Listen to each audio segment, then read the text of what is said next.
शादी के 1 साल तक मेरे पति ने मुझे छुआ नहीं। उसके बाद जो हुआ उसने मुझे हिलाकर रख दिया। परिवार में लड़की के पैदा होते ही उसे शादी का सही मतलब सिखा दिया जाता है। मुझे भी बचपन में यही सिखाया गया था कि शादी एक पवित्र बंधन है जिसे हर कीमत पर संजोकर रखना चाहिए। शायद ऐसा इसलिए भी क्योंकि मेरे माता पिता और भाई बहनों की मैरिड लाइफ बहुत ज़्यादा खुशहाल थी। यही एक वजह है कि मैं इस सत्य पर विश्वास करने लगी थी कि जिससे भी मेरी शादी होगी उसके साथ मैं कदम से कदम मिलाकर चलूँगी। लेकिन मेरे साथ ऐसा नहीं हुआ। समय के साथ मुझे समझ आया कि कैसे हम दूसरों की खुशियों की परवाह करते हुए खुद की खुशी को दांव पर लगा देते हैं। दरअसल जब मेरी शादी हुई थी तो उस समय मैं केवल 23 साल की थी। अपनी शादी को लेकर मैं बहुत ज़्यादा एक्साइटेड थी। ऐसा इसलिए क्योंकि मुझे यकीन था कि मेरे माता पिता की तरह मेरा वैवाहिक जीवन भी काफ़ी अच्छा होगा।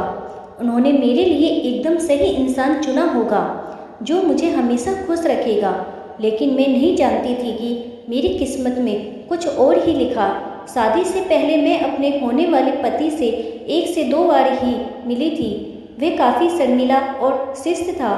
उसे देखकर मुझे यही लगा कि वह मेरे लिए एकदम परफेक्ट है। मैं अपने फैसले से काफ़ी ज़्यादा संतुष्ट थी। मेरे पिता ने भी मेरी शादी बहुत अच्छे से की थी। लेकिन शादी की पहली रात मेरे साथ कुछ ऐसा हुआ जिसने मेरी ज़िंदगी को बुरी तरह से हिलाकर रख दिया। सभी जानते हैं कि शादी की रात कितने मायने रखती है। इस अनुभव को यादगार बनाने के लिए मैंने खुद को तैयार कर रखा था।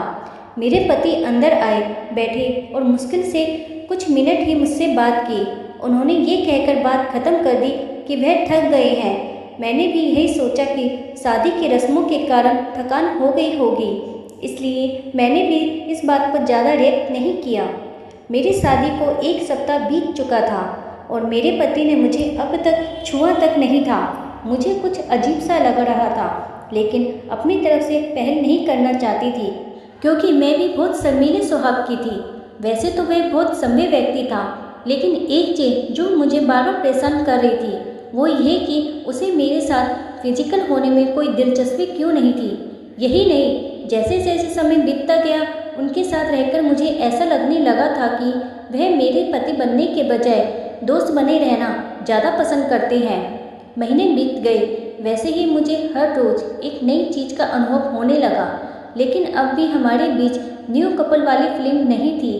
ऐसा लग रहा था कि शादी करना और इसे बनाए रखना उनकी मजबूरी बन गई थी। मैंने कभी उनसे शिकायत नहीं की। ऐसा इसलिए क्योंकि वे बेहद नेक दिल और दयालु इंसान था। मुझे उनके साथ किसी तरह की कोई दिक्कत नहीं थी। लेकिन इसके बाद भी मुझे लगता था कि मेरी शादी में कुछ कमी है। हमारी शादी को 1 साल बीत गया और हमारे बीच छोटी सी बात को लेकर झगड़ा हो गया जो वास्तव में गंभीर लड़ाई बदल गया। मेरे मन में गुस्सा था तो मैंने कह दिया कि मैं एक पति के लिए तरस रही हूँ जो मुझे कभी नहीं मिला। जैसे ही मैंने ये सब बोले, मेरा पति एकदम चुप हो गए और बिस्तर के किनारे पर जाकर बैठ गए। मैंने जब उन्हें रोता हुआ देखा तो मैं चुप हो गई। मैं दंग रह गई। ऐसा इसलिए क्योंकि मैंने आज तक उन्हें मेरे सामने कभी इतना कमज़ोर होते नहीं देखा था। मैंने उन्हें परेशान देख दिलासा दिया। तभी इन्होंने मुझसे माफ़ी मांगी और कहा कि उनका इरादा मुझे चोट पहुंचाने का बिल्कुल भी नहीं था, लेकिन उन्हें महिलाएं पसंद नहीं हैं। मैं कांपते हुए अपनी जगह पर खड़ी हो गई। उन्होंने कबूल किया कि वह समलैंगिक है। मैं कुछ समझ नहीं पा रही थी। मैंने फिर पूछा कि आप समलैंगिक हैं, तो उसने मेरी तरह देखा और कुछ नहीं कहा। मैं यही सोच रही थी कि मेरी शादी बस एक दिखावा थी। मैं बिस्तर पर चुपचाप लेट गई और हकीकत से भागने के लिए सोने की कोशिश करने लगी। लेकिन मैं अच्छे से जानती थी कि यह सपना नहीं है। मेरे पति पुरुषों को पसंद करते हैं। मुझे ये बात हर हालत में स्वीकारनी थी। लेकिन इस दौरान मेरे अपनी खुशी का क्या?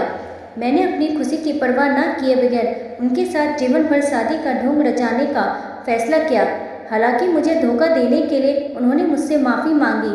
उन्होंने कहा वह सब कुछ मुझे बताना चाहते थे, लेकिन उन्हें लगा कि वैवाहिक जीवन में व्यस्त होने के बाद शायद वे बदल जाएंगे। लेकिन ऐसा नहीं हुआ। हमने फैसला किया कि अब ऐसा नहीं चल सकता, हमें किसी न किसी निष्कर्ष पर तो पहुंचना ही था। ऐसे में हमने तलाक की अर्जी दायर की, जिसकी वजह से हमारे परिवार के बीच संबंध खराब हो गए।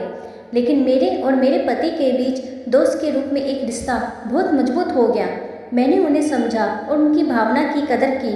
वे चाहते थे कि मुझे एक ऐसा व्यक्ति मिले जिसके साथ मैं हमेशा खुश रहूं।